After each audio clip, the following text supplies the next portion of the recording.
hard to predict all the possible contingencies in the future. And that's what creates this situation of struggling for power.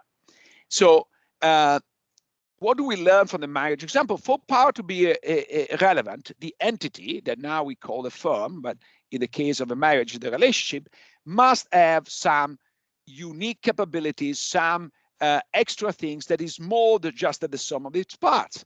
When you have kids in common, it's not just a man and a woman, or these days 2 men or 2 women, but is also a family. And if you break this up, you cannot reconstruct it in the same way. Okay, and maybe you can find a better partner with somebody else, but you are destroying something, which is the relationship with your kids, or at least impacting the relationship with the kids. So the same is true in a firm where this is the case. So thanks to what we call in the firm's case capability, a firm is able to create some extra surplus vis-a-vis ordinary market contracting. And if this surplus, for whatever reason, that's incompleteness of contracts, cannot be allocated in advance, then power becomes important. And this is what corporate governance is all about. In a sense, if we didn't have this extra capability, if we didn't have this extra surplus, standard contracting will solve all the corporate governance issue. In fact, they are not, and this is what the entire debate and many articles and books have been written about this, is about this fundamental problem. Now, this is, so far I talk about politics inside a firm. The same logic can be applied to talk about the political role of a firm in society. If the firm does not have unique capabilities, then the firm has no special political power. So think about the fuss about campaign contributions. In principle, this campaign contribution can be made by individual shareholders. And yes, there are some transaction costs, and this is where I kind of gloss over, because you can always say everything in terms of transaction costs.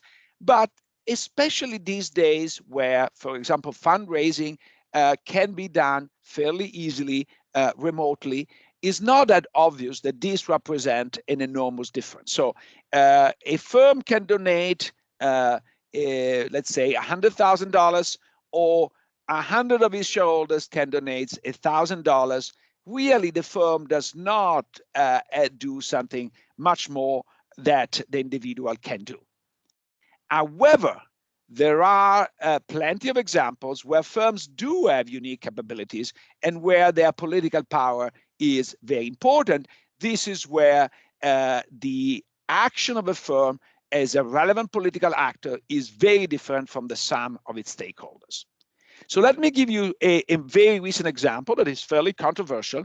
We all celebrated the fact that Pfizer introduced a vaccine, and a successful vaccine against COVID. Now, the interesting thing is Pfizer was scheduled to announce the vaccine before the November election, and everything was in line to do so. And Pfizer deliberately chose to wait. This is something I documented in a piece on ProMarket, but I think it's very clear that they deliberately chose to wait. Now, it could have been to make the vaccine more credible. Had the vaccine been announced just before Trump, it could have appeared as to be a Trump move, and people would have trusted less. But it could have been to punish Trump, who had just signed an executive order to reduce the drug prices. And so Pfizer did not want Trump to be reelected. And you can argue, this is up for discussion, but you can argue that it worked. Actually, it did work because he's not being reelected, but whether this was instrumental or not. But given that was, at the end of the day, the difference of 50,000 votes one way or another, I think that it's very hard to argue that something like this might play a dramatic role. Now, this is just one of the examples.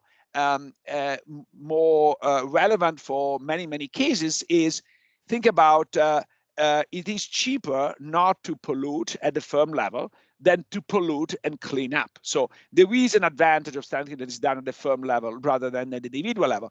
It's cheaper, and this is a US-based example, but it's cheaper not to sell assault weapons in Walmart stores than to sell them and then trying to protect people from mass shootings. Or, and this applies to all countries in Europe and in the United States, it's cheaper not to sell arms to the Saudi than to sell them and then claim that we're trying to protect the Yemen people against their invasion. Now, what I show in a recent article with Oliver Hart, in this situation, there is a difference between, for example, maximizing shareholders' value and maximizing shareholders' welfare. So there is a role, a unique role that companies can do. And now the question is, number one, how do we evaluate how company influence, how they play as political actors? And two, how do we think about how they go about doing that, and if we need, how to change it.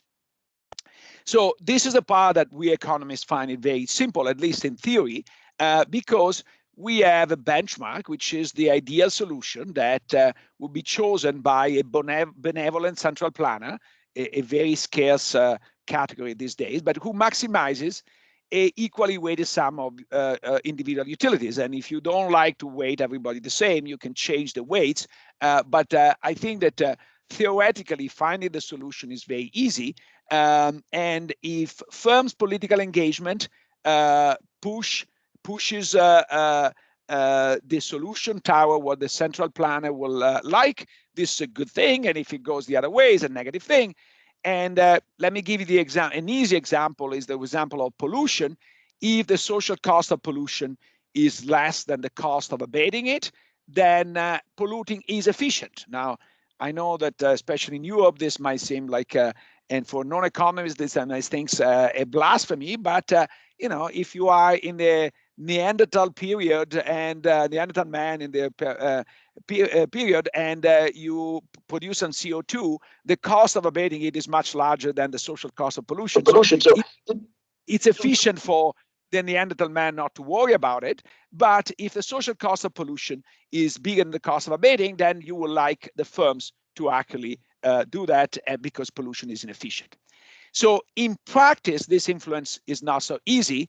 I'm very happy Trump lost the election, but what a benevolent central planner would have chosen, this is hard because in the case of Pfizer, corporate action impacts the way people express their preferences, so it's hard to evaluate.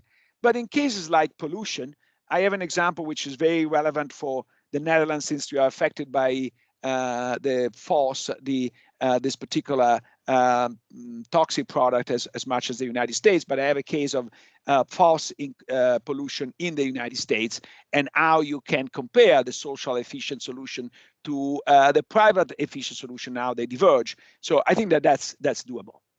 Now, how is this power used? Now, this is where traditional corporate governance meets what I call social corporate governance. And I have a recent paper with two co-authors that shows that if we ignore the managerial agency problems, and of course there are many, and we can come back to that, but in this situation, we show that the shareholders' voice is the most aligned, and I should be careful, the shareholders' voice, if shareholders are well diversified, is the most aligned with the choices that a benevolent central planner will make. So if you let shareholders choose in this situation, you will get a good outcome.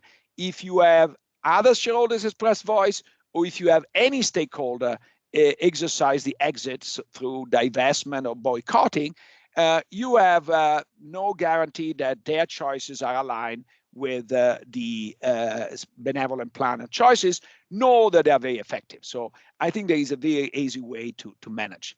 Now, I'm running out of time, so what do we need to curb corporate power? I like to divide the world into two. If you are a small corporation, for those of you who have been in the United States, I always use the example of Chuck E. Cheese, is a chain, not particularly important, $1 billion sales, nothing much to write about. That corporation really have no market power. There are plenty of other places I can take my kids to have lunch. They are subject to regulation, and most importantly, when regulation is in place, they find it difficult to capture the regulators. The regulation is enforced against them, and they really cannot change the rules of the game. If I pass a COVID regulation that is unsafe to play inside Chuck E. Cheese, tough luck, they have to close down, and they can't really change very much. Now, they might not be accountable to shareholders as we would like, but if you have more accountability, I think that the power of this corporation is very small. They are not big political actors. We can ignore them for all practical purposes. This is very different if you have large corporation. And this doesn't only apply to places like Google and Facebook, but think about DuPont as a large chemical company in the United States. These are corporations that do enjoy some market power. They are too big to fail and too big to jail. In the case I described of pollution of PFAS, I think that DuPont eventually was brought to justice, but nobody went to jail. They paid too little for their damage and too late. And really, they show that this is the exception that proved the rules. And the rule is nobody is punished in that situation. And they routinely change the rules of the game. Okay, so if you are Volkswagen in Germany, you make the rules about diesel and not the other way around. So that's really what is important to consider. So for these companies, we need, I think, a special regime. And a proposal I'm working with Oliver Hart is the idea that for very large firms, we need to change the way they are governed. And this is not simply to let workers have more say, because Volkswagen proves that workers don't care about pollution, or at least they're not effective in curbing pollution. So we need to impose a different fiduciary duty on the board of this corporation, a fiduciary duty to our society with some personal responsibility that, of course, must be limited. Otherwise, nobody will serve as a director, but large enough that punish people that don't behave in the interest of society. I think that this is the only way in which we can reduce the power of this corporation. And I want to end with the fact that while neoclassical economists have not paid too much attention to this, at least Berlin Means have. And the famous book, Modern Corporation and Private Property, is mostly about agency problems. But in the very last few pages, they write something that has been ignored by most commentators, but looms pretty important today, almost 100 years later. And what they say is that the rise of the modern corporation has brought a concentration of economic power which can compete on equal terms with the modern state. Economic power versus political power, each strong in its own field. The state seeks in some aspect to regulate the corporation, while the corporation, steadily becoming more powerful, makes every effort to avoid such regulation. The future may see the economic organism now typified by the corporation, not only on equal plane with the state, but possibly even superseding it as the dominant form of social organization. When they wrote that in 1932, they were wrong. In the next 80 years, that did not happen. I'm not so sure we can be so confident for the next 80 years. Thank you. Thanks a lot. I'll do the applause. Thanks a lot. That's very inspiring and very very well taken. That you also the historical conclusion and the work of Berlin Means, of course, which has inspired many of us. Let's go to the second speaker, David Sipley. Can you take over? Okay, yes, and I'm going to have to learn on the fly here how to share screen. I'll say while I'm looking, I have, everyone froze on me. I hope everyone can still hear me. I think I'm frozen myself. So what I'm going to do is I'm going to reboot. So I'm going to disappear so that David can talk, and I will be back in a second. Okay. Okay, great. I was trying to act like a Swede last weekend, and I sprained my ankle skiing, so I obviously failed. So I'm standing on one leg So for some of the Q&A, the other talk and Q&A, I'm going to be lying down on the couch with my leg up. So I hope no one will take offense, but I will try and do this presentation on one leg. So how do I actually share my screen here, Rutger? There's an open share tray. So there should be a share content button right next to the leave button, the right upper corner. I'm not seeing right upper corner. I'm only seeing commands down at the bottom. Request controls, spotlight me. You can press Control-Shift-E. Okay, thank you. Okay, full screen mode, show device settings. I'm still not seeing a share screen option. What is it called? Is it called share screen? It's called Share Content. So if you look in your window on the top right, there's the red leave button, right? And next to that, there's a little square with an arrow pointing in it. So if I'm getting a different display. I do not have anything in the top right-hand corner. Do you see anything with a square and an arrow going into it anywhere on the interface? Well, I see this. Yes, it says. Did that change anything? No, that's not doing it. I don't even know what that just did to me. Oh, well, okay. No, that's not, you don't see anything there, do you? Oh, yes. Yeah, we. Oh, okay. All right. So I was going to toggle in and out of this, but given these, given that I don't really know what I'm doing, I'm going to turn it to slideshow, and then I'll be invisible. Maybe that's best as I hop around here.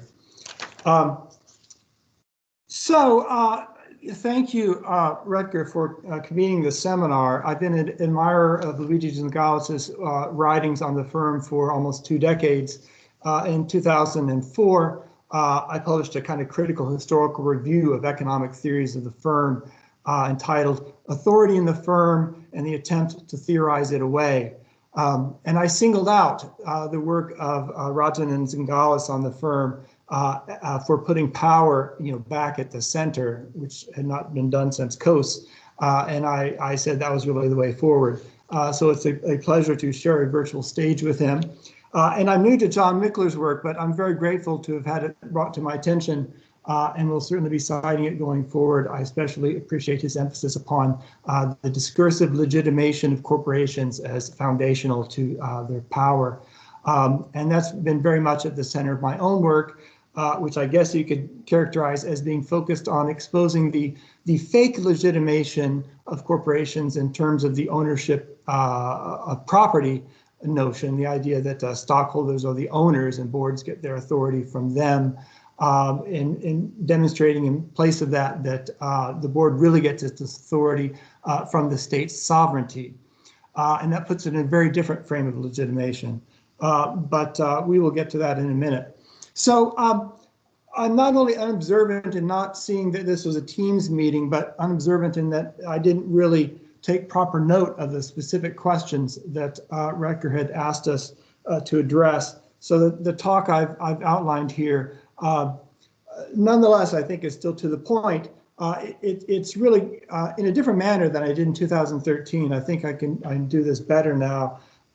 Go over kind of what a corporation is, some of its major applications, and really emphasizing what are the different kinds of connections that it has with the state, with politics.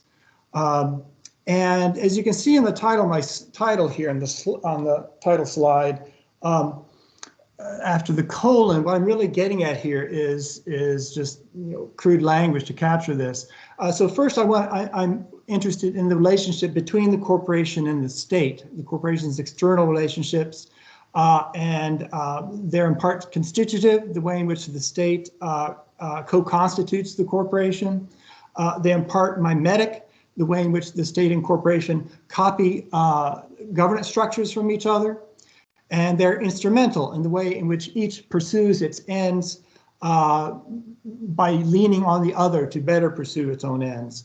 So their relations are mostly cooperative. I very much agree with John on this, but of course they can also become conflictual as well, because they're each trying to kind of pull the other towards its own ends.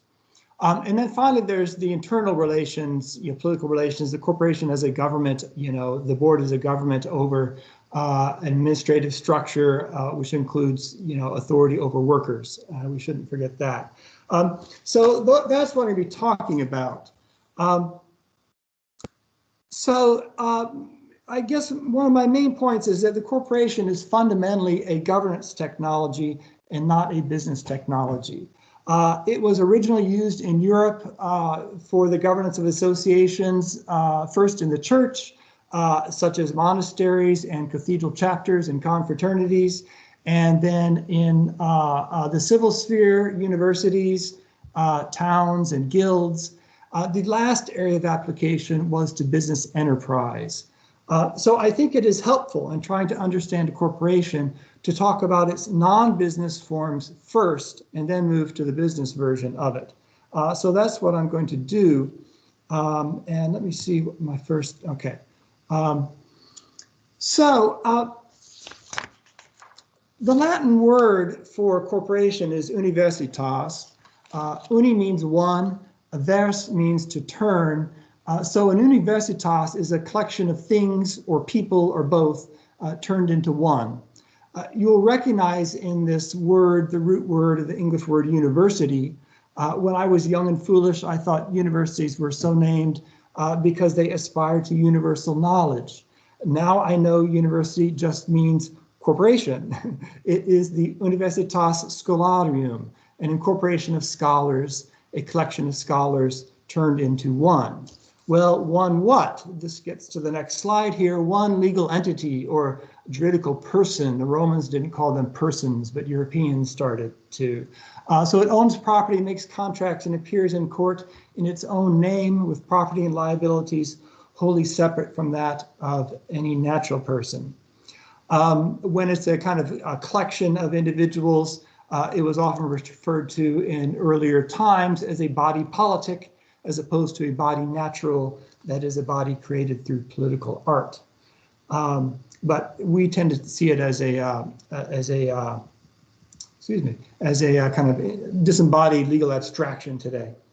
So the second feature that I focus on in my work, which is the one usually forgotten today, which is that every corporation is also given a jurisdiction in which it can make rules beyond the law of the land, so long as not repugnant to the law of the land. And these aren't just voluntary associations, they too can make rules. These rules can be enforced in court. That's a big difference. So these are two essential features of every corporation. There are other things you can mention: centralized management. You could also mention, I'll say it since Luigi mentioned it, the exemption of those who control from either obligation, any kind of liability, either to the debts of the corporation or even to the torts of the corporation, although not necessarily to its crimes. And so we'll see, but this notion that I'm focusing on this juridical personhood, legal entity, and jurisdiction, those are also the attributes of the state, right?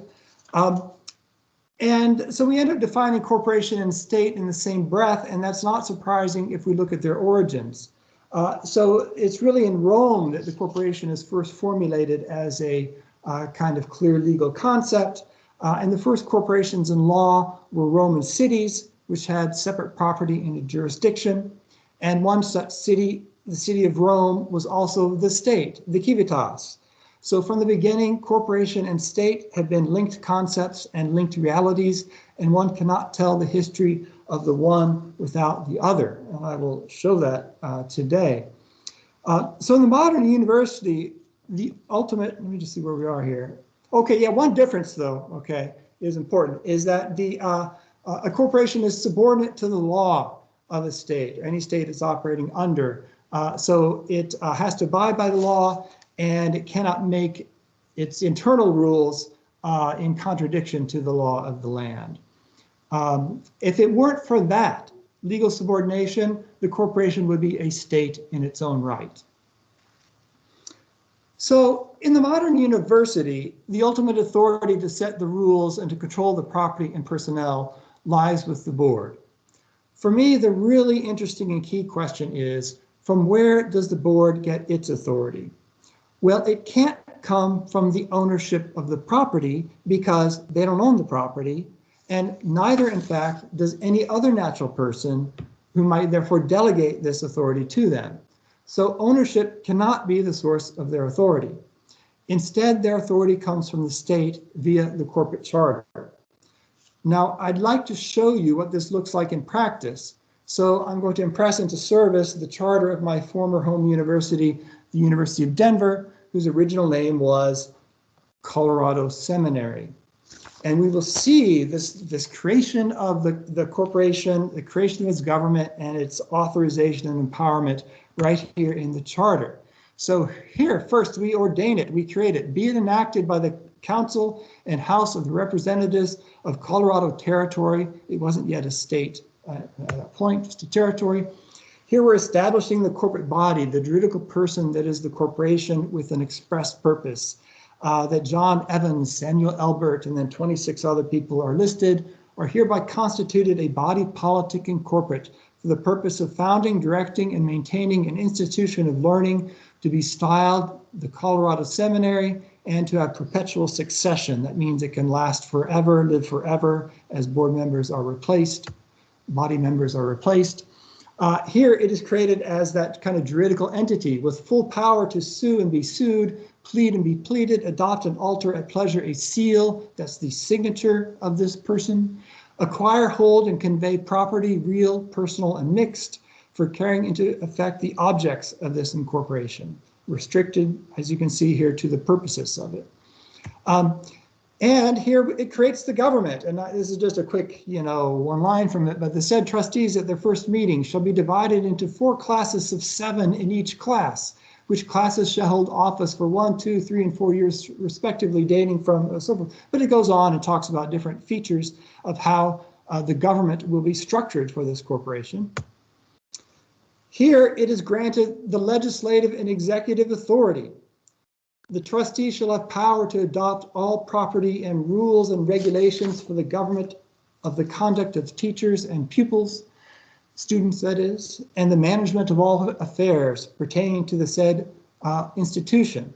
So note here, there's no reference to property. They get this power from ownership of property. This is the state giving them the property to rule over the university. And then here is that caveat I mentioned, the Board of Trustees, this is actually forgotten individual charter, but was added later, but it's implied in all corporate charters. The Board of Trustees of this corporation shall have power to make such prudential bylaws not inconsistent with the Constitution and the laws of the state of Colorado and these articles of incorporation. The articles of incorporation are functioning here, as you can see, sort of like the fundamental law or constitution of the corporation. So that is what a charter looks like. Charters make transparent the state origins of the corporate entity, of its government, and its governing powers. Yet it is not so surprising that we lose sight of this state dependence. Once the corporation is erected and empowered by the state, it operates independently of it. It hires its own personnel, it secures its own financing, it manages its own affairs. Because of this, it is easy to imagine that there's no role played by the state at all. Instead, the state's role is the constitutional one of creating the legal entity, mandating its governance structure, and delegating authority to it. The corporation is thus a public-private hybrid. The public component of this I'm calling the constituting relationship of the state to the corporation. But also of note is that the state creates the corporation in its own image. It extends to the state its own legal form and jurisdictional authority to be utilized for purposes the state approves under procedures it prescribes. If you're a fan of the movie Blade Runner, you might say the corporation is a replicant of the state, or for another movie reference, it's the state's mini-me. It exemplifies what I'm calling the mimetic relationship between the state and the corporation. So what is the import of incorporation for the university? Well, in general terms, here are the main 2 advantages. One, it greatly augments the collective power of the associates, if you will, by dedicating assets in perpetuity to a specific purpose, thus vastly increasing the realizable scale of the undertaking and the duration of that activity. That's increasing collective power. Second, it improves the governance of this power. It is not left to the indifferent management skills of the wealthy, of the owners, to govern it. Instead, you can have a more constitutional form of governance set up by the sovereign, which might have a board structure. It might be a dual board structure. It might divide different kinds of branches of this with checks and balances. There's really no limit to the kind of creativity one might have in terms of how to structure the governance of a corporation. I'd like to think we're really in the infancy of thinking about how to govern corporations or how to set up that structure. We've been in a straitjacket because of the notion that stockholders own them, and therefore we think there's only one particular kind of control structure that is appropriate. We will come to that in a minute. So we've been talking about mimesis, but I wouldn't want to leave you with the impression that this is a one-way street, because the state has also borrowed much of its form from the corporation. So to put it bluntly, in ancient Rome, the corporation borrowed its form from the state. But in Europe, the state borrowed its form from the corporation. What do I mean by this?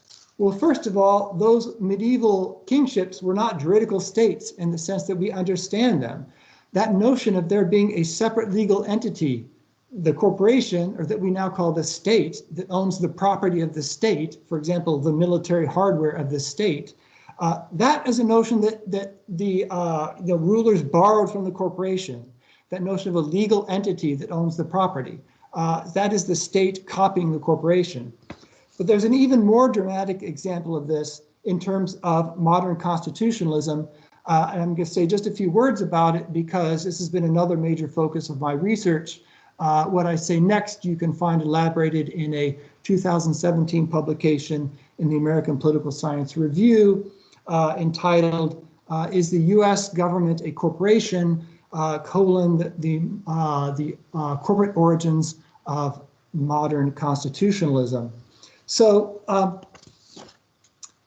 the earliest English colonies in North America were literal corporations of the crown, such as Massachusetts, which was the Massachusetts Bay Company. Almost all household heads were incorporated as voting members, so they could legislate and elect the corporate head or governor. So in other words, Massachusetts operated as a charter delimited government, with the charter functioning as its constitution. So Americans came to embrace the idea of charter limited government, but independence forced them to find a new chartering authority. The Americans' great constitutional innovation of 1787 was to wed corporate chartering to popular sovereignty. So just as a sovereign king could issue a charter that founds a government with a charter limited jurisdiction, that is, could found a corporation, so could a sovereign people. The US Constitution has the form not of a written social contract as widely held, but of a popularly authorized corporate charter. In fact, the preamble to the US Constitution is the form of and was modeled on the purpose clause of a corporate charter. So all of the major American constitutional innovations, all things we think of as their innovations, so constitutional conventions, written charters as constitutions, elected executives, judicial review, and a charter amendment. These represent a transfer of instrumentalities used for governing corporations to the governance of the state. So this is the digest mimetic formula in reverse, not that the corporation is modeled on the state. I think I forgot to mention that. That's what the digest says. But here's the state modeled on the corporation, a particular kind of Republican member corporation, each of them being a charter limited government. So this process of mimesis between state and corporation is, in my view, a very large and unoccupied scholarly terrain that waits to be explored. David, I'm afraid you've paused. Oh, really? You're kidding. Is that 20 minutes already? Yeah. Wow. Well, I'm sorry I don't get to apply this to the business corporation. But if you've read the APSR piece, you recognize that I believe that the stockholders are just mythically described as the owners. Really, it is a separate legal entity that owns it. The stockholders just own a financial instrument.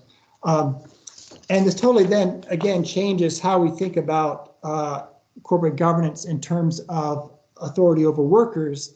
Again, this is really kind of state-granted authority. So you have to ask, why are democratic states chartering autocratic corporations that give the workers no voice in the government over which or by which they're ruled? I just have to end it there. Obviously, there's much more to be added. But the one piece I did not touch on, because this is John's expertise, which is the kind of instrumental relationships between the corporation and the state, how they help each other out and how they come into conflict. So I look forward to hearing what John has to say. Okay, thanks a lot, David. Sorry to interrupt you there. But yeah, sorry, I didn't time myself well. Great. I hope in the Q&A we can come back to this point of the ownership and the role of shareholders, also in connection to Luigi's talk. Okay.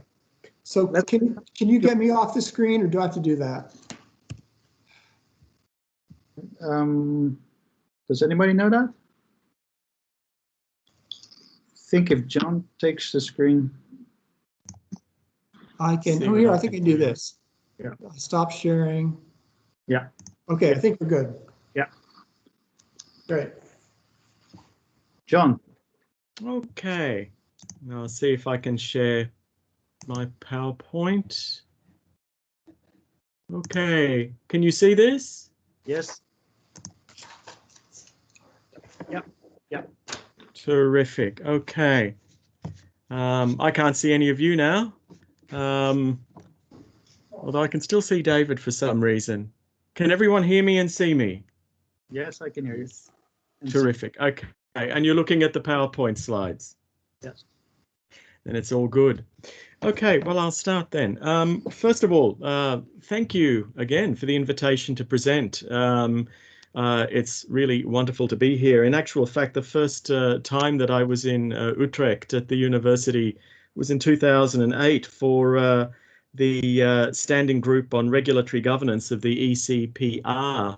And I actually got the award for Best Paper, the Giandomenico Maione Award. So I have very, very fond memories of Utrecht, despite the fact that I was extremely jet lagged. This time it's 2 o'clock in the morning in Australia, so I'm having the COVID version of jet lag and quite exhausted. So if I ramble a bit, I hope you'll forgive me. I'll probably have to read from my notes a little bit more than I usually would too. Okay, so what does it mean to think of the corporation as a political actor, to think of corporations as political actors? This was actually at the center of my 2018 book, The Political Power of Global Corporations, and I've given you a couple of chapters from it, the first 2. And I'm going to talk to them quite a bit because what I have to say in the book is germane to the topic of the discussion today. So what is a global corporation? The point, first of all, is that I'm talking about very large corporations that are globally dispersed. And this is not an unusual thing because these days there's a global dimension to almost all of the world's major corporations, and that's taken for granted. So if we think of them as having political power, we have to think of how they have power in global terms. But when we think about that, there's a lot of contestation about just how global they actually are as political actors, because while it could be contended that they can operate and exert power on the whole world, the entire world, as if it was a single entity, as Levitt said way back in 1983, actually what I say in the book is that that's not so clear, that there's a geography to corporations' power, that as David was suggesting, they are actually supported by their home states. And then they actually have to operate somewhere as well. So they are not placeless entities. Politically, though, there's a feeling that because of the size and reach of these large entities, that they are in a position to increasingly be in charge, and therefore that states no longer govern in the interests of their citizens, but actually in the interests of these powerful entities over which they have little control or less control than, if we believe democratic institutions are important, they should. But where are they theoretically in the literature? Now, I'm a politics and international relations scholar, so I'm thinking in terms of like the political science literature, the international relations literature, and particularly the international political economy and comparative political economy literature, which is where most of my research lies. And I agree with authors like Stephen Wilkes and Doris Fuchs that that literature is actually really quite deficient. Because what it also often does is it talks about the political power of global corporations or of corporations in general without actually focusing on them.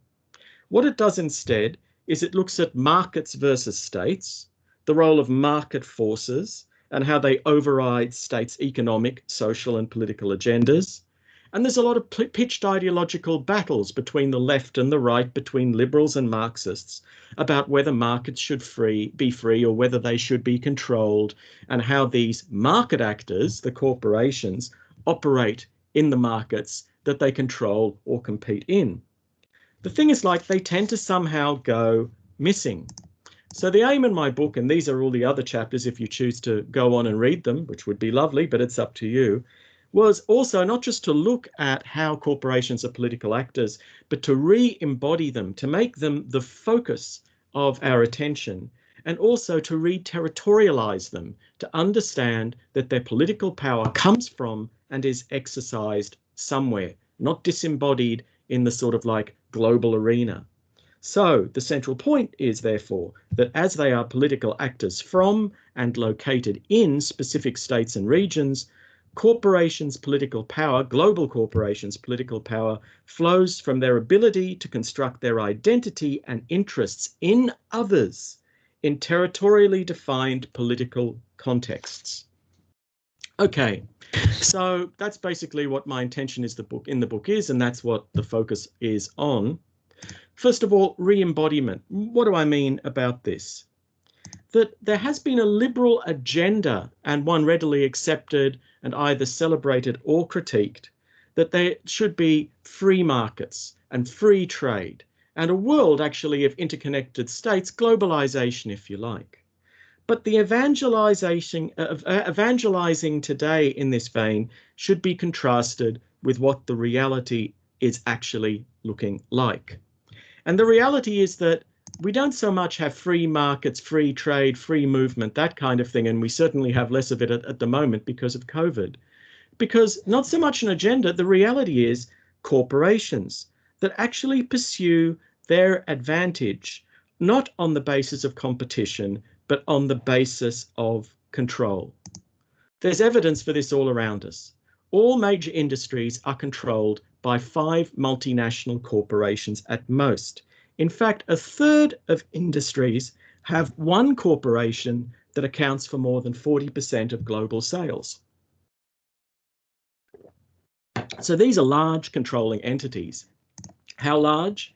Well, the top 20 corporations' sales are greater than the combined GDP of the bottom 130 states, greater than the combined expenditure of the bottom 166 states, which is really quite remarkable. And actually, this one is probably a better comparison, the expenditures, because what a state can spend is what a corporation can earn, if you like. So it's a nice comparison. Now, some people would say that, no, you should be focusing on the value added of, multinational corporations, and their sales don't actually represent everything that's going on below the sort of top level. But I would contend that that's an important point, because these corporations actually control the value added in their production chains all the way down. In actual fact, companies like Walmart, for example, don't own any manufacturing operations at all. Instead, they contract over 100,000 suppliers worldwide that produce the products that company sells. The same is true for Apple, Gap, Nike. These companies don't produce goods themselves. They control the relations and the production in their supply chains.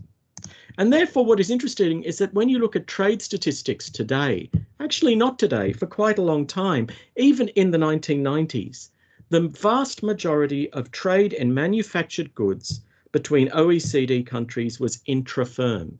In other words, the trade statistics represent what's going on within corporate supply chains rather than trade between countries. So rather than trade going on the basis of Ricardian comparative advantage, what you're seeing is the visible hand of management, not the invisible hand of the market, actually making decisions about where the actual aspects of the supply chain of corporations goes on. Now, okay, that's just for manufacturing, not for financial entities, but it already tells you the kind of control that these organizations exert. It tells you that they are actually political rather than market actors, because market power suggests power over economic processes. But there's much more going on here than a debate about markets, whether markets should be free or not, because to the extent that markets exist and how they exist is a decision taken by the people who control the major multinational corporations. So if all we do is talk about markets and market forces and economic power, we actually disembody the power that they wield. What is that political power? Well, I think it's really useful to take a three faces of power approach to how we understand corporate power. And this is a fairly traditional approach in politics, but it is one that is applied by Doris Fuchs, who greatly influenced me in my thinking about global corporate power and greatly influenced me in when I was writing the book. And she says, basically, corporations have instrumental power. What does this mean? They can be, it's seen in the lobbying that corporations and business associations have on countries' governments, not just on governments, but also on international organizations. It's about the money they spend and the lobbying they do in order to curry favor and influence agendas. It's not just about money, though, it's also about connections. For example, in my book, you'll see an example like in the United Kingdom, at around the time that I was writing the book, 46 of the top 50 publicly listed corporations have an MP as either a director or shareholder. So the analogy around instrumental power is that there's almost a revolving door that goes on between the state, between government and business, but really between government, corporations and business associations. A revolving door. There's also structural power, and this has got to do with their size and their dominance. It means that they tend to get what they want without even asking for it. It means that they are in a privileged position. Business is consulted, business concerns are taken care of, but to be more specific, big business, the interests of major, large corporations. They're in a privileged position because they very much control the agenda. And this is actually, there's a wonderful example of this at the moment in Australia. The Australian government is trying to tax or get Google to pay for the links that it makes to news that is provided on its search site. So, you know, when it says, here's an interesting piece that's been produced by the New York Times or by, you know, by another organization, well, if that organization is Australian and say it's the Sydney Morning Herald or the Australian Broadcasting Corporation, they're saying that Google should be paying a fee for using that on its search site. What Google is saying in response is that if you do that, we're going to pull our search engine from Australia altogether, and that nobody in Australia will be able to access that Google service and maybe other services as well. That's huge structural power to be able to sort of influence the agenda like that without actually cajoling, without lobbying, without having connections. But the big thing that corporations want, global corporations, big multinational corporations, the big one is discursive power, and they want discursive legitimacy. So this is not just about controlling economic processes and controlling agendas or about influencing them. It's about being seen to be deserving to influence them. For example, if you hear things like there is no alternative to the market, which was Margaret Thatcher's dictum of the 1980s, do you think there's no alternative?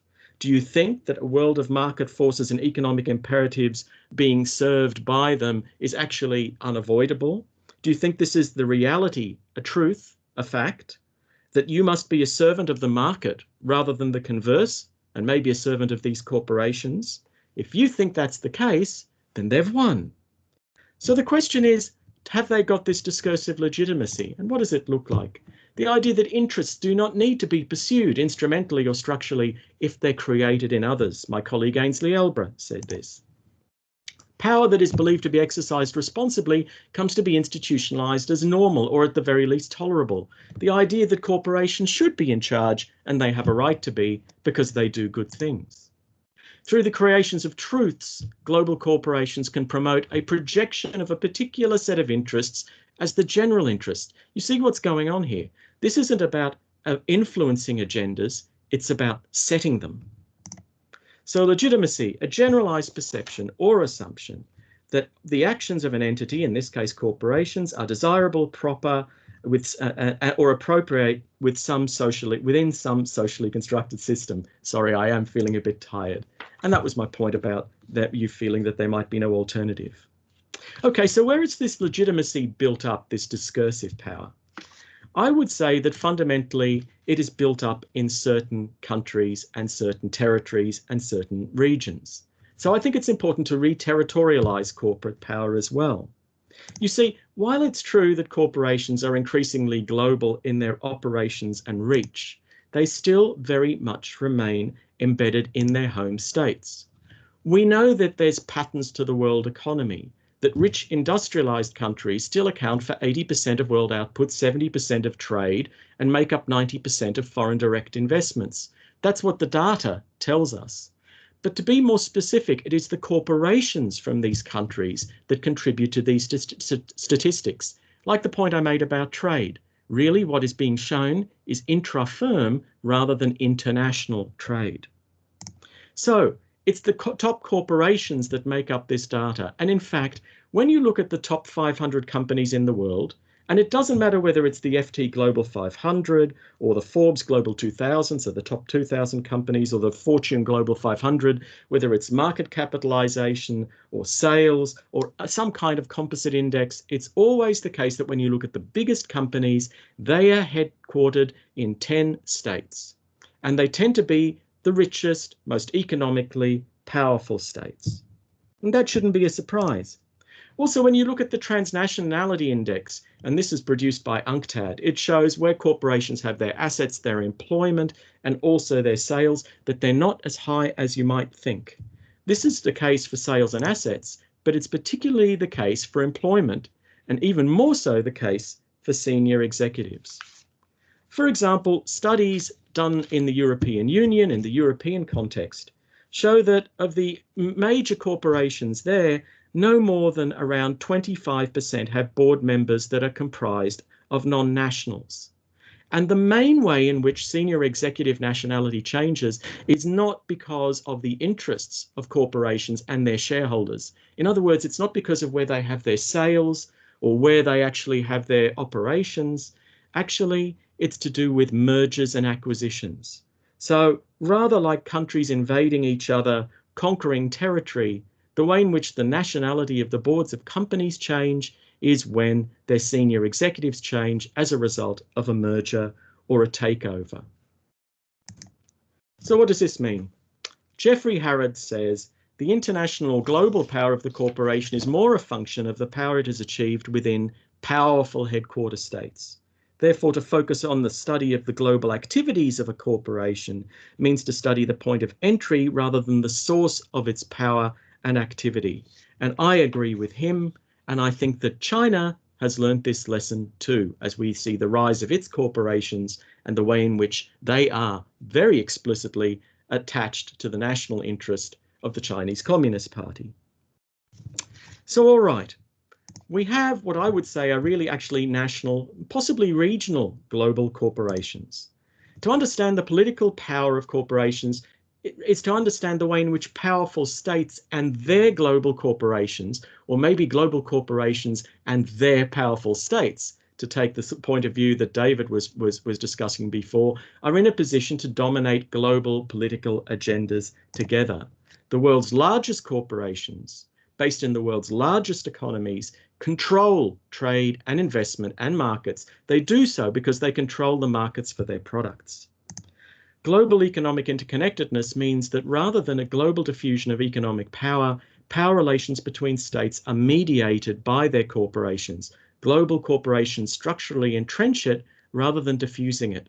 This is a very, very important point for anyone who's a student or a scholar of globalization. There's often this argument that power is more diffuse in the system in global markets. But if you look at the foreign direct investment data, the headquarters data, where control is exercised, it's very, very concentrated in the powerful states, in Europe, in North America, and in Northeast Asia.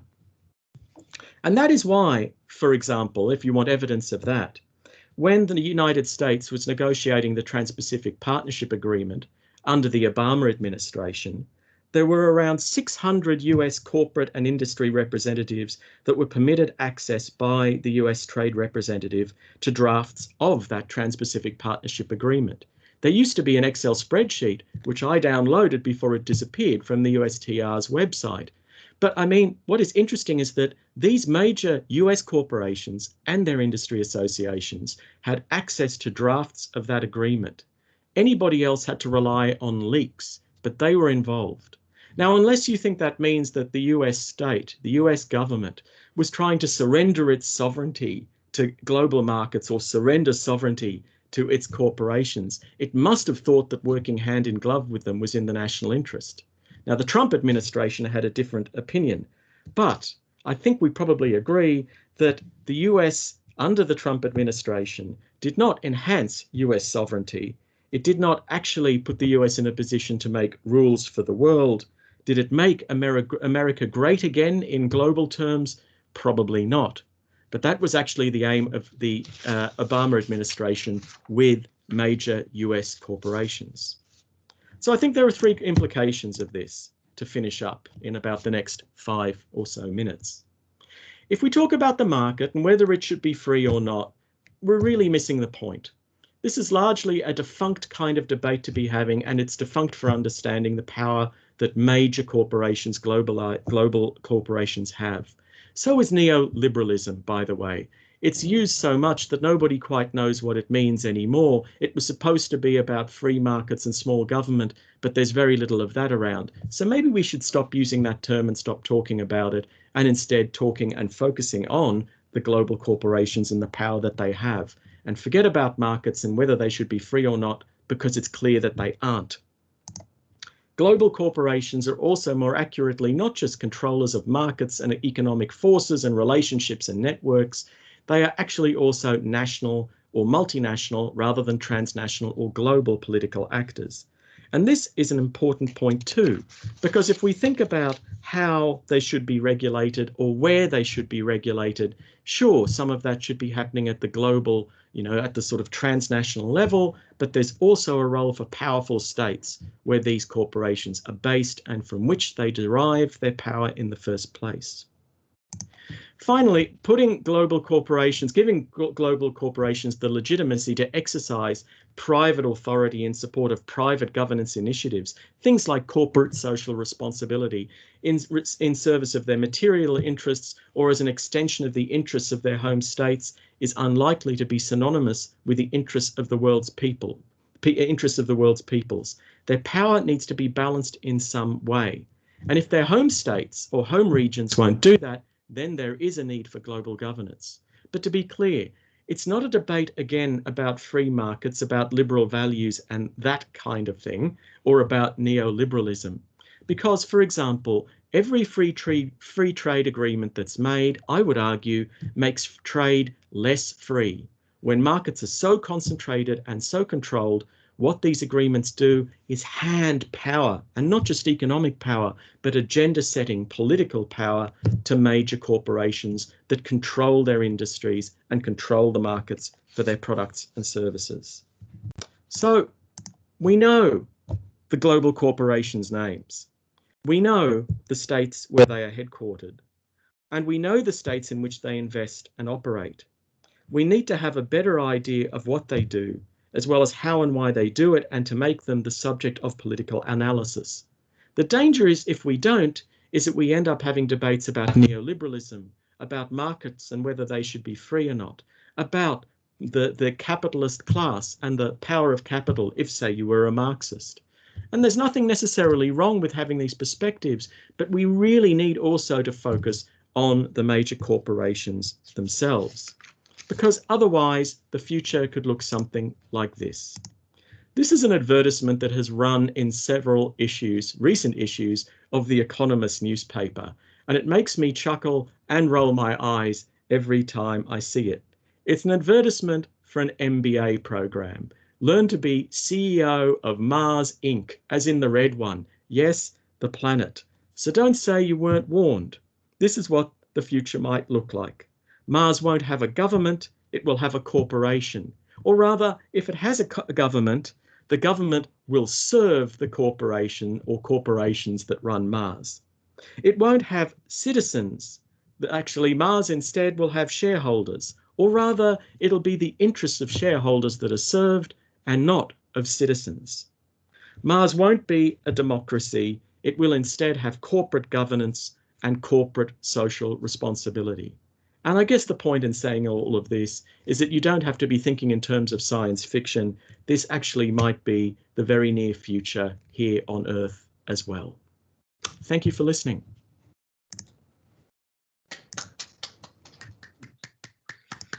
Thanks, John, for that. And that brings us full circle compared to the Massachusetts Bay Company and the early colonization of America that David was alluding to.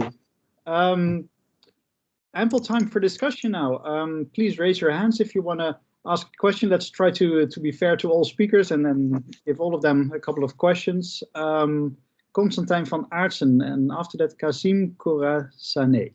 Constantijn. Hi, thank you, Rutger, for organizing, and thank you to all the speakers. So my question kind of follows on to what John was saying, but in truth, I'd be curious to hear what all of you have to say about this. So I think it's quite interesting when you look at the kind of the lived experience of people in corporations, right? Because I agree with you that they have political power, a lot of structural influence, et cetera, et cetera. But I feel like in many cases that what I hear is that they feel constrained, they feel quite powerless, they feel subjected to the market in many cases, that the decisions they make need to be made in accordance with, you know, economic rationality, business logic, subject to market constraints. What I find quite interesting as well is that when you look at economics, the education that they receive, I mean, if I had $1 for every time an economist tells me that their science is objective, I would be bigger than global GDP, right? I mean, we hear this a lot, but people who are not economists tend not to believe this. But the issue is that when you come with an analysis which kind of critiques what corporations are doing as political, it lands in a way where they say, yeah, but hang on, I'm trying to scientifically and rationally optimize what I'm doing. So to kind of give a parallel metaphor for the issue here, it's kind of like going to an engineer who decrees that their screw needs to be like 3 millimeters wide, and then we complain that that decision was not agreed democratically. So for them, there's a mismatch between logic of our critique, which is politicized, and the way that they kind of make decisions in practice. And I'm wondering whether one of the reasons why a lot of these types of criticisms haven't managed to drive further into this kind of realm of business and economic decision making is because it seems to be kind of falling out of the frame of reference that they use to make their decisions. And this is just kind of a thought that I'd share with you, and I'd be curious to hear what you make of it. Okay. Before I forget, please say one sentence about where you're based so that others notice. Oh, yeah, sorry. Constantijn van Aartsen, Maastricht University. The PR in my name is not for public relations. Just for the record, it's private law. So this is entirely different and I think better, but maybe that's just up to me. Okay. So John, and maybe I think Luigi also wants to respond to this as economist. But John first. Look, I won't respond explicitly to the point about economists. I sometimes joke with my students that I used to be one, but I got better. And so, you know, this idea of like, you know, objectively, scientifically understanding. Look, I worked for about 10 years in the Australian public service and 5 of those in the Department of Industry. And there was nothing objective about the way in which economic policy was made. It had to do with relationships, mostly with big business and the agendas that they wanted to influence and relationships with government. It was a political process, which I think shouldn't come as any surprise. So it's nice to think that these things can be discussed scientifically and objectively. But I think when it comes to the social sciences in general, that's something that really has to be put to one side if you really want to speak truth to power, which is what I hope we want to do. The arguments about like people and companies, especially, and I guess we're talking about large companies, shareholder-driven companies feeling constrained. They are constrained in the sense that they have to give shareholders value, and that's a problem with liberal market economies. Liberal market, although I think it's falsely named, it's really shareholder capitalism. But the important point to make is that they make this kind of argument discursively about having to be focused on the economic realities and on market forces as a way of preventing regulation, as a way of preventing change. You know, we hear it for example, in Australia all the time, like, yes, we could do things about climate change, but that's going to be expensive. We could do things maybe about sort of like, people, and this is not just in Australia generally, but about forced labor in supply chains. If only we knew about it, but if we did, and we paid people more or they had better conditions, then that would make products more expensive. And it's really difficult, but we're doing everything that we can. I think we have to sort of like say that a lot of these arguments are really quite disingenuous. There's no lack of money. There's a lack of will. There's a lack of will, or there are institutional constraints to actually doing something about a lot of these problems. And they can be fixed because, as I'm sure David would say, is that, these corporations don't exist in some kind of vacuum. They are legal and institutional creations of the states where they are based and the economies in which they function. So we can change the rules around that. They're trying to make sure that we don't by talking about economic realities and market forces and competition that in most cases are really not things that they really face. It's about things that they control.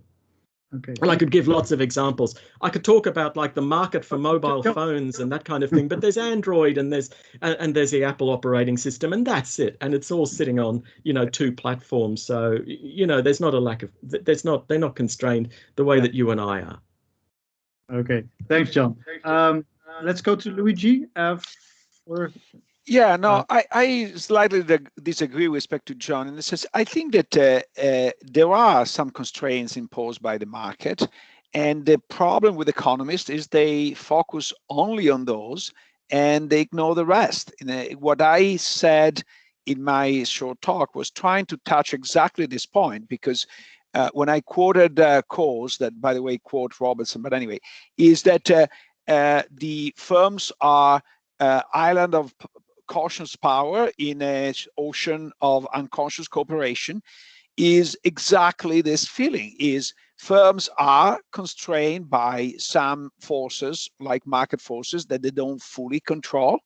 However, and John is right here, they have a lot of discretionary power. Now, the problem is, if I may say that, of the economic discipline, is that they only spend time looking at the constraint imposed by the market and ignore what is the equally important, sometimes more important aspect, which is the power aspect, which is becoming more and more important as, and here John is absolutely right, as the world become more concentrated and as industry within each country become more concentrated. So I think that the paradigm of the free market that we all economists have been raised with and tend to love is based on an idealized world. It probably was not true at any time, but it's certainly not true today.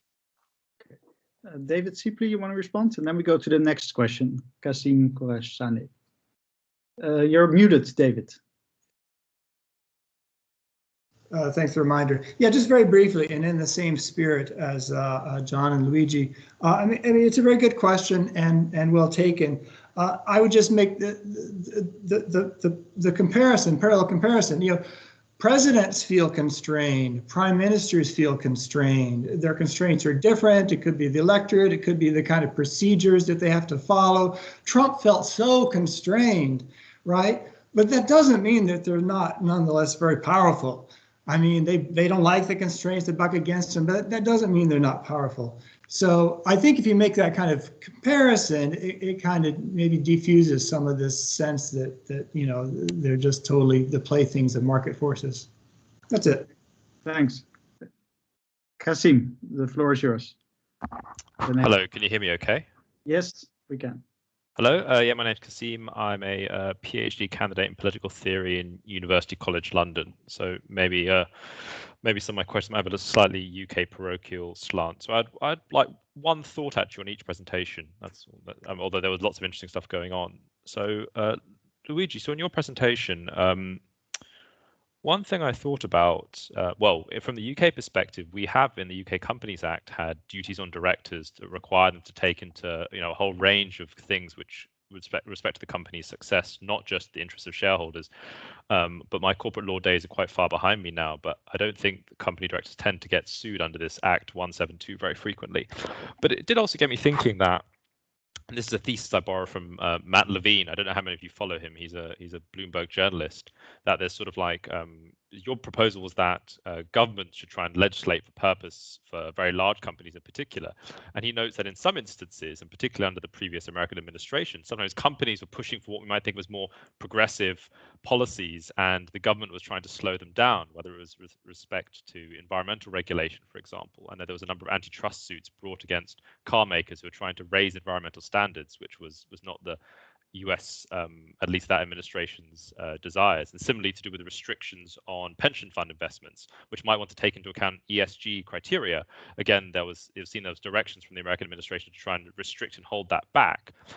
So, I mean, Matt Levine does it in a bit of a joking way, and he says there's essentially two bodies which try and legislate for the US. You've got the companies and you've got the administration. And it's not always necessarily clear that the democratic elected government is the one we should be preferring.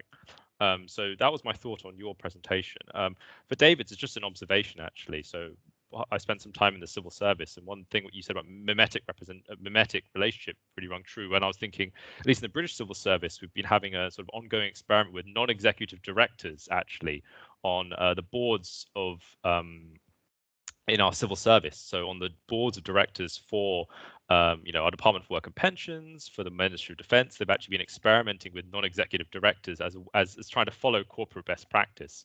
And it really brought home to me, you were giving the broader theoretical framework for one practice I had observed, and some of my colleagues at UCL have been doing research on whether it's been effectively or not effectively implemented.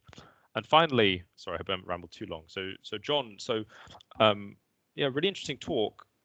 If I understand correctly, you're sort of saying that because of these very large power imbalances, because there's such market dominance, it doesn't really make sense to talk about free markets anymore, because essentially the markets are all tied up with so few actors. So one, you didn't say very much about how this could be thought of or should be thought of as just an antitrust problem, right? That would be, I guess, the traditional lens of maybe the economist lens of seeing this as antitrust. And the second thing I was thinking, actually, when you were mentioning how in a global perspective, these market dominant actors, firms, are headquartered in a very few countries, states rather. Doesn't this just essentially just duplicate, even if you're concerned about this, isn't the problem then not just that these few corporations are market dominant, but that these few states are global power dominant, right? So you might think, well, isn't the problem for humanity that, military and economic might is concentrated in very few states, and then I guess there's a problem of you want some sort of Kantian global governance, or you want a stronger UN. But for me, those two problems seem very linked, at least. And you can see why it would be in the interest of states to defend their prerogative, right? They've got loads of powerful economic firms sort of buttressing their power. It's in their interest to protect that, right? And then you just get clash between states. Anyway, sorry, that was quite lengthy, but like I said, they're all very interesting presentations. So I guess I had at least one thought on each one, but I'll let it go there. Okay, thanks for these great questions. I do propose the next people asking questions try to restrict to one question, but these were great questions. So it's good that you've raised them. Thanks, Kasim. David Sipley maybe, and then Luigi, and then John. Yeah. Yeah, Kasim, thanks for the observation. So just to kind of generalize the point, I mean, Luigi in his paper mentions this kind of what we call the revolving door between, government officials and corporations.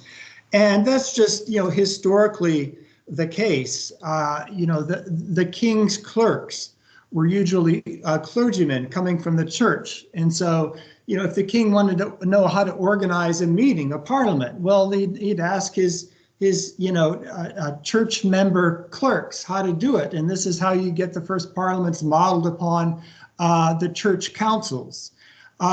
These days, just another quick example, it's interesting to think of the Clinton administration, Bush administration, and Trump administration in terms of the style of those governments, in terms of the background of the personnel they brought in.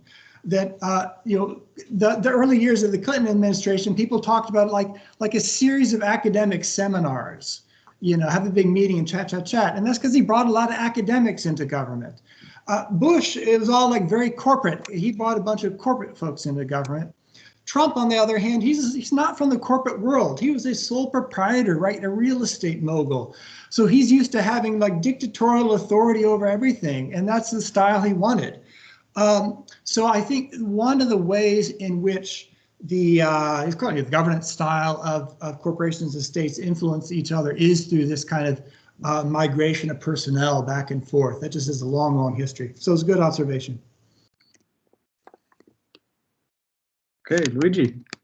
So thanks, Kasim, for your questions. They're very, very interesting. And in part, on the first one, I would like to push back to you because it really raised the question of what is a democratic regime. And what I hear you saying, I don't know Matt Levine's writing, but what I hear you saying of Matt Levine is to say, at the end of the day, I prefer a working system rather than a democratic system.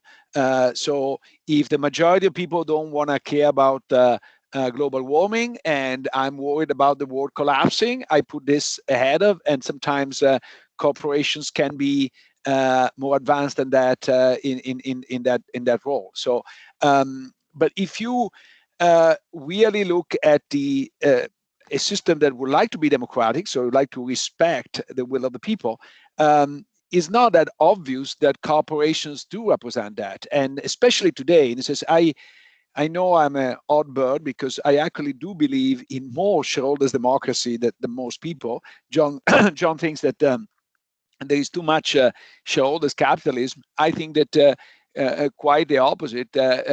Most CEOs are not very much constrained and not accountable to anybody. So take Larry Fink. Larry Fink basically controls most corporations in the world. He had like 10 or 15% in all the major corporations in the world, using our money, our pension money. But he, at the end of the day, can influence all these people. And who is accountable to him too? Not very many people. So now you might like his progressive views, but imagine that you don't like his views, then you're really scared. So this is something we need to think very carefully.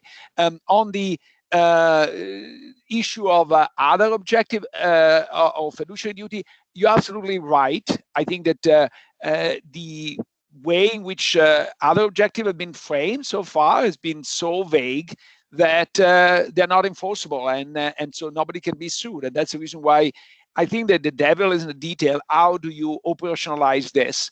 There is, for example, a duty, at least in the United States, a duty of care, where you have to show that at least you have done due process to take certain things in consideration.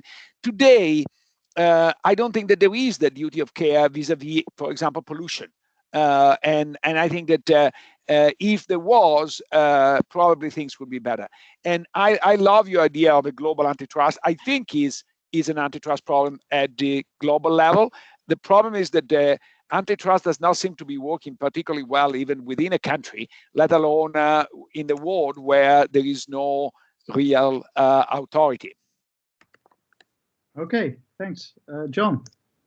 Yeah, thanks for the questions. Yeah, I agree. Antitrust doesn't work in quite the way that it's meant to. But yes, it is an antitrust problem. The bizarre thing is, like, I don't know if you're aware of the book by Colin Crouch, The Strange Non-Death of Neoliberalism. And in it, he, focusing on the United States, points out the way that antitrust laws were actually used in order to facilitate mergers and acquisitions. In other words, exactly the opposite of what was intended. I won't go into the details now because we probably don't have time, but it's interesting to read.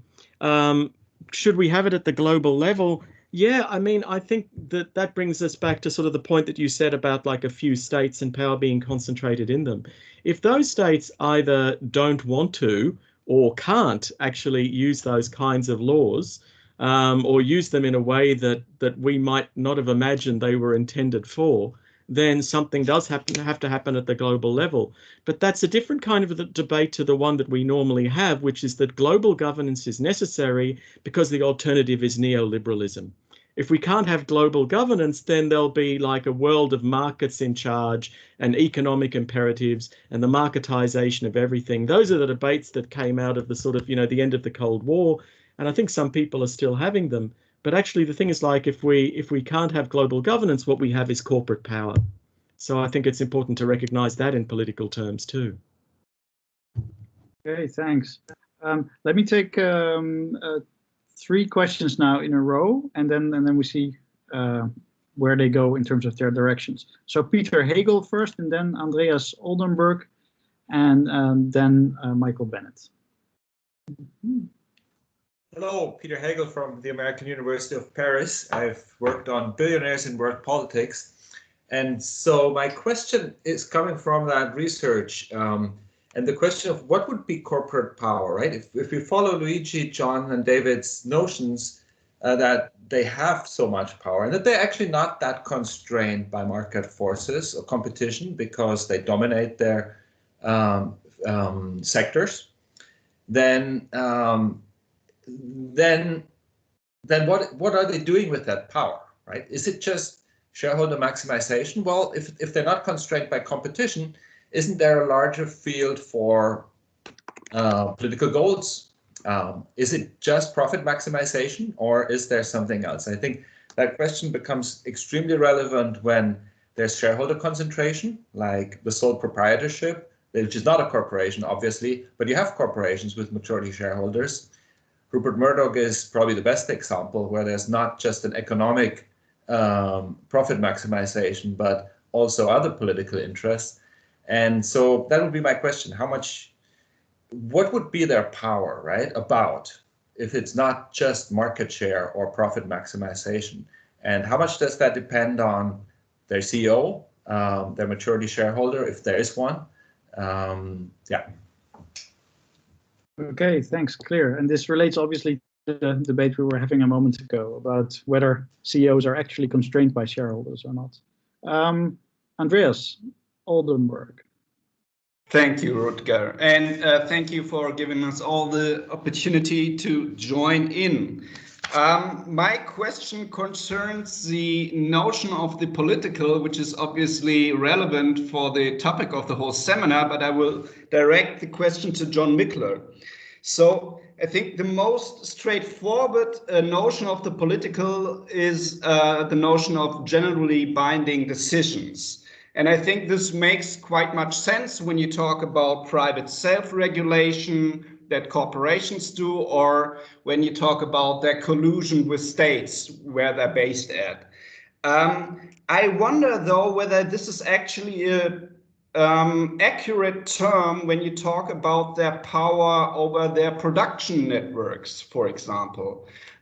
Because then you don't have any generally binding decisions they are making. And on the other hand, these are not simply market forces where they are kind of operating in, but I think, or I would suggest that this is kind of more general social power. And this is, I think, not only a conceptual point, but also a normative point, because if you think of such forms of social power, they are kind of working at arm's length from generally binding decisions and rules, and therefore they are even harder to control, and they are not directed to the common good from the very beginning, which is also a normative challenge, I think. So I would like to hear what you think about that. Thanks. Michael Bennett. Hi, yes, my name is Michael Bennett, and I'm a researcher at Utrecht and the co-author on the paper that we'll be discussing in the next seminar. I was interested in this relationship between the structural power of corporations and the question of territoriality. And it seemed to me that if, and I find it very plausible that we should think more about companies in their territorial aspects, and that they're not so free-floating and transnational as the rhetoric sometimes suggests.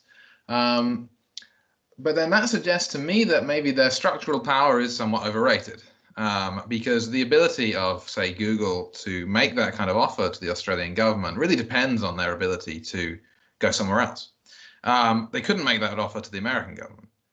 And so, you know, if we want to think more about companies as being kind of territorially based, then it seems that that sort of power seems less important in their arsenal, and it's more about, I suppose, the discursive aspects. And, you know, I would put particular weight on the kind of, the sort of identification between political and economic elites and the kind of common socialization, you know, their conception of, you know, being in a project of national greatness together, even perhaps. But that's my suggestion. Okay, thanks. I think these last two questions were more directed to John. Maybe start with the first question and then have David and Luigi talk about that. So what is the political power of corporations, and do they use it for profit maximization or for political purposes? And if so, which ones? Maybe Luigi first. Yes, I'm very happy to answer the question, because it's something that actually I've been spending quite some time thinking in my research in the recent years. So the question, at least from an economist point of view, is, first of all, you want to define where do they have the power, and that's what my last few slides were about. And then how this power should be used. Then there is a question of practically how it is used. And we have a framework that say that if it is used in the interest of dispersed shareholders, that will lead to a maximization of societal value. But the point that is crucial, and I think is not well accepted in the literature, but I think hopefully will become, is that once you bring this power consideration, the framework of shareholders' value maximizing is completely wrong, because even individual shareholders care about their welfare, not about their value. So if you are a retiree in California and you have plenty of money, but your state is burning and you can't survive, I don't think you're very happy. So you wanna what you're trying to maximize is your utility, not just the money in your bank. And I think that is the aspect that is currently ignored in the corporate governance debate, and Oliver Hart and I are trying to push it, and I think is slowly getting some attention. But I think that's the crucial point. I think that's what we need to recognize. On the last point, I do think that Google can actually threat to leave the United States, because there are plenty of countries that would be delighted to take it. And it says, if Google were to move to Europe tomorrow, then the European Union will jump up and down. In fact, European Union wants their own little Googles, and they are upset. And especially Macron will give an arm and a leg to have a Google, especially a Google that is all in French and not in English, to make French the nominal language of the world. I think that there is plenty of competition on that front. Okay, thanks. David. You're muted. You're muted, David. Just as well. I didn't have anything in particular to say to this. I was going to say something to Michael Bennett when we get to it. But I mean, it's a good question. I'll just mention that the director of the Swedish Collegium out here where I am is an anthropologist who studies corporations. And she's been studying the World Economic Forum, which is not a state, but a non-state body. and so this kind of question comes up. She hasn't addressed it directly, but you know, there is, I guess, just an appeal of feeling like you get to be a participant in shaping the future direction of the world, right? And a lot of their work at the World Economic Forum, you know, Davos, it's not so concretely about you know, how to make more money, but how to, you know, team up in solving problems where corporations have a role in solving them, right? So there's some, you know, sense of grandeur, I guess, in it at this level when you're a CEO of such a large company. So anyway, I'll just leave it there. That's very vague, but that's what I've gathered from reading her work. Sorry, David, two things. One, if you can send a link to her work, I'm very interested. And second, I think that the fundamental question, and the answer is probably a little bit of both, is, but to what extent corporations are pandering for other purposes? I want to have a role in shaping the world because I want to make sure that that reshaping does not cut me out, in fact, makes me richer. And so I cannot say that I care about the future of the world because I want to make more money, but at the very minimum, I want to make sure that this future does not cut me out. And there is a lot of that going on in the world because the very same CEOs that who sign the great statement of the Business Roundtable in 2019, when COVID hit, were SOBs with respect to their workers, the environment, and everybody else. So I think there was a lot of pandering. And to what extent there is some honest, maybe sense of grandeur of narcissists that say we are so great in the business world, so we can make a difference. And at the end of the day, a little bit of narcissism can be useful for society, a little bit, not too much, because the alternative is you do only for the money. So I think if you are a narcissist, you might be doing it for your interpretation of the common good. Okay, John, and then we have time for a couple of last questions. So if you have questions, raise your hands. But first, to follow on and to agree enthusiastically with Luigi on that about the Business Roundtable.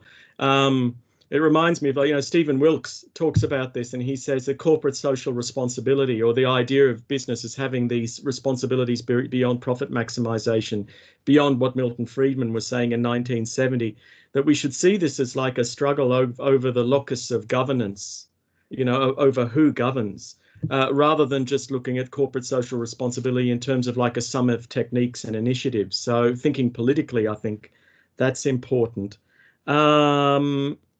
Okay, and the other questions, they've got a bit distant now, but Andreas, you were asking about power in supply chains. Is it really there, I think? I think like one way of looking at this is, you know, authors like Geneviève Le Baron and Nicola Phillips talk about, you know, the exploitation of labor, about unfree labor, forced labor in supply chains.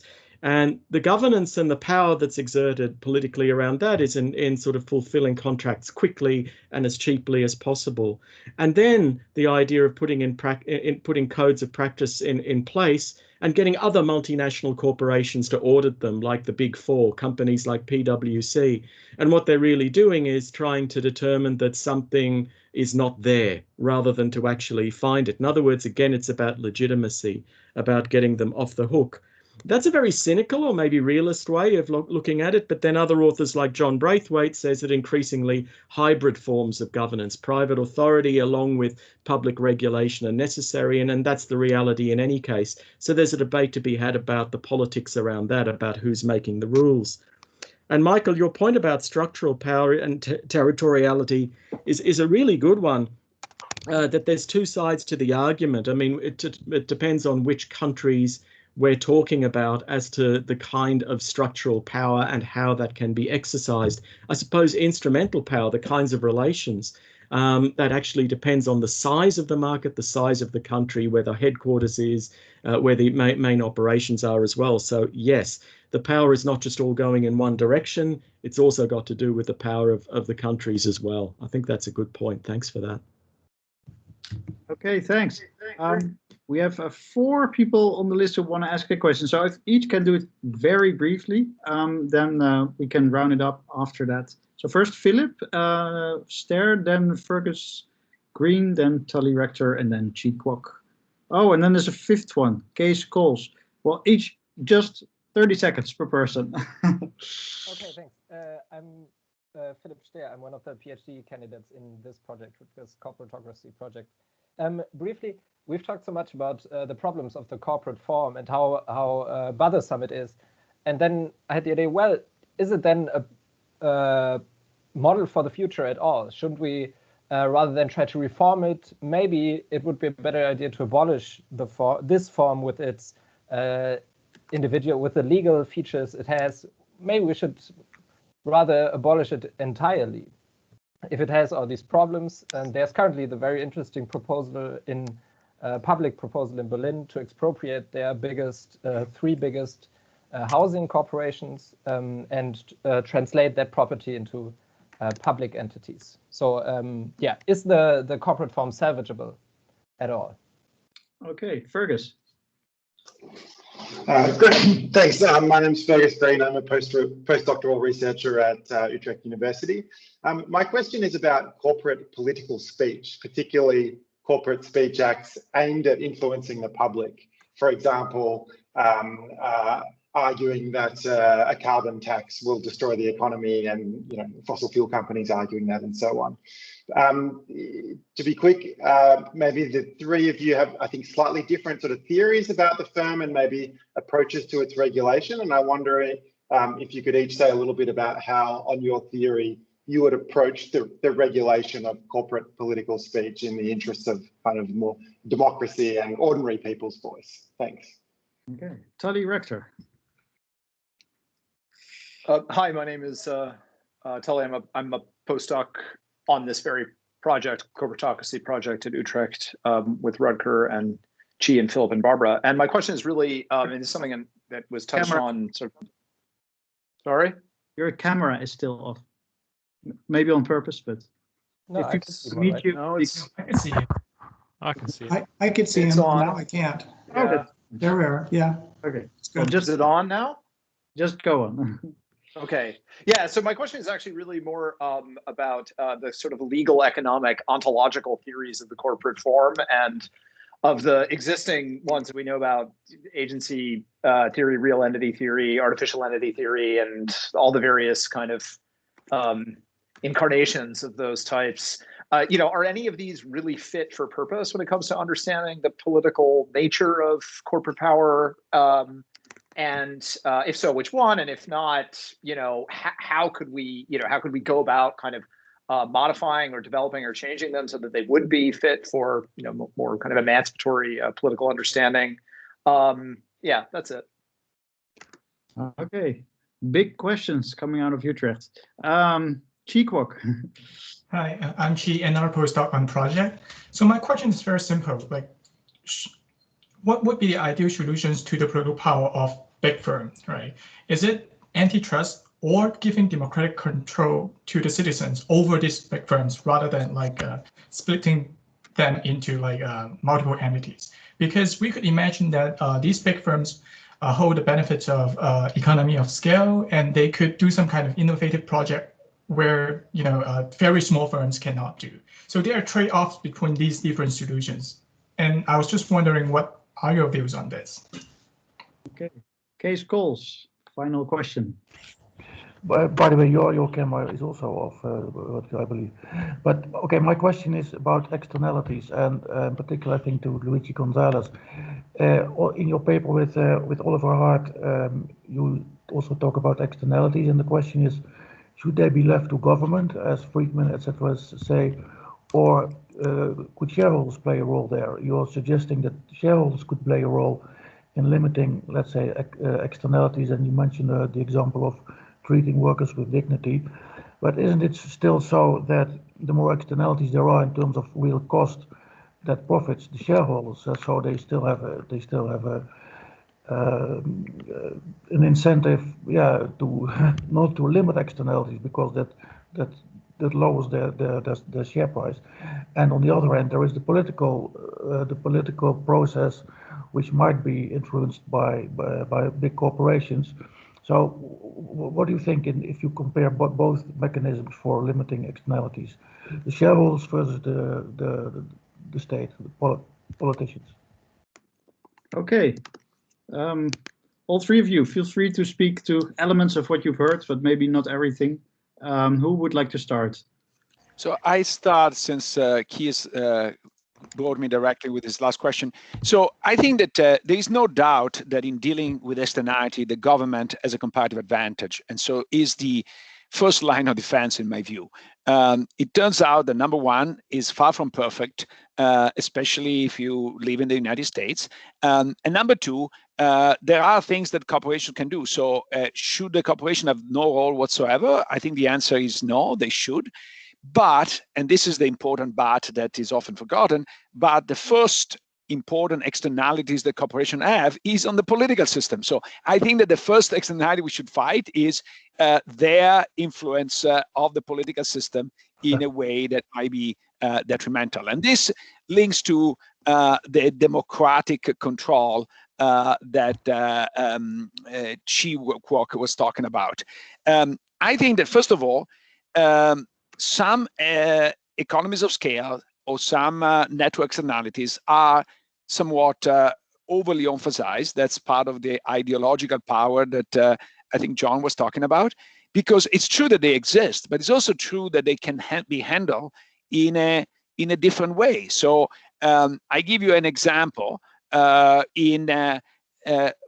lines have a huge externality, but this externality has been eliminated by forcing interoperability. So if I want to call a colleague in the United States with my cell phone, I don't worry whether he has a T-Mobile like me, because I can reach it whether he has whatever phone, and that's true in every country in the world. How did they fix it? By mandating interoperability. On the other hand, if I'm using a Signal, I'm worried about my companion, whether he or she is on Telegram, WhatsApp, etc. Why? Because there is not mandated interoperability. So the network externality can disappear tomorrow if we impose the right type of regulation. And that's what I think the first line of defense of a democratic control should be about, because I'm with you. We don't want to be poor and free, but also we don't want to be rich and slaves. So I think that there must be a middle ground here. Okay, that's a nice slogan. Well taken. David? Yeah, those are all very good and very big questions. I'm going to address, I guess, Fergus's question and tie that to an answer to Rector. I didn't quite know if Fergus was saying regulation of corporate political spending or just regulation of corporations, but I just wanted to say something about more generally regulation of corporations. On my analysis, I published a paper on this, that just simply external regulation of corporations is insufficient to get them to behave well. Whether you fine the corporate entity, right, and levy against its treasury, or you define the particular individuals, the managers responsible. The internal incentives of the large corporate firm are such that there will still be many instances where it is in the interest of those actors to violate the law. And so my feeling is that you have to think about corporate governance also as a way to control their behavior. Arranging things such that they're less tempted to, violate the law in the first place. I have some suggestions in that paper. It's a very big problem, but just to say, I think we need to think of corporate reform, corporate governance as part of the reform agenda. Tying this to Rector's question about the kind of metaphysics of corporations. As Rector will know, I'm a strong advocate of what we call the artificial entity theory, not the real entity or the associational. So historically, the artificial entity theory was the only theory that corporations are created by the state. They get all the rights from the state. Therefore, they have a kind of responsibility to give public benefits to the public that's giving them these rights. That was displaced over time, particularly Senate now is what I call the associational partnership. Look at what the consequence is. Today, people think of a corporation as just, as Luigi is saying, a nexus of contracts that is owned by its stockholders. It's a purely private association. What are the consequences? Well, therefore, there's no duty to the public. There's no accountability to the public. There's no even transparency to the public. We started in the US, the particular disease of giving constitutional rights to corporations follows directly from that theory. They're not treated as legal entities, they're just associations of citizens. And these citizens have constitutional rights. So that gives corporations certain kind of protections from regulation by the government. It gives corporations certain kinds of political rights, such as rights to lobby, rights to campaign. And so tying this then to John's work, how this kind of territorial locality or headquarter of the corporation and the light touch that the US gives to corporations and the influence of corporations on its government is then projected around the world, right? And so I think the stakes are, to me, the stakes are very high in the so-called arcane, metaphysics of corporations, because it precisely goes to this question of the discursive legitimacy of it. What is the real basis of their authority? What are the grounds of it? Therefore, what are the kind of obligations they should play under? All right, that's it. Thanks. We're already past 5, at least in the European time zone. But John, you have the last word. I'll be very quick. Yeah. David, I think that's an incredibly important point, that actually corporate governance varies between countries. So talking about this in some kind of universal sense, and that's the point that I make too, is that we have to sort of territorially ground where we're talking about the particular corporations and who sort of is giving them the license to operate legally. I had a bit of a debate at an International Studies Association with David Vogel years ago, where he said, for example, most companies were now global. Like Nike was a global company. I said, no, it's an American company. He said, no, it's a global company. And we had this to and fro. Well, legally and in terms of obligations, that matters a lot if we're thinking about new forms of governance and that kind of thing.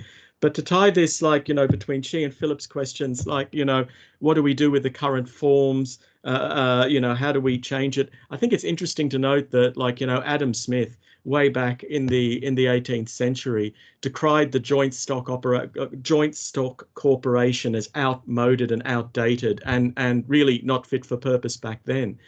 So if we take that seriously, the way in which we think about changing the regulations or the rules or the governance for corporations is to make the board members, the CEOs, more responsible for their decisions, more legally responsible, rather than seeing them purely as servants of shareholders. I think that's one of the major problems. And I could talk a lot more, but we're definitely out of time and I need to go to bed. So, yeah. Okay, it's been great that you've been here from Australia at this very difficult late hour for you. It's been great for all the speakers to have them, so give them one final round of applause.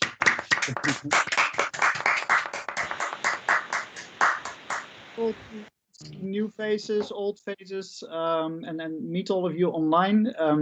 It gives new opportunities to be online together in these COVID dictated times.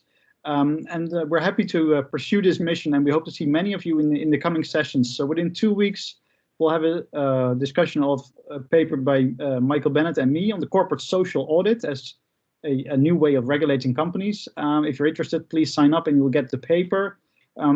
Otherwise, on March 4th, we're continuing with a discussion with 2 external speakers, Nina Shi and Isabel Ferraras on corporate governance, and many other events coming up later this spring. Thanks all for being here. Enjoy your sleep if you're going to bed. Enjoy your day if you've just woken up. And to the others, well, have a good dinner in a moment, probably in Europe. See all of you next time. Thanks. Bye-bye. Thank you. Bye. It was great. Thanks very much. It was terrific.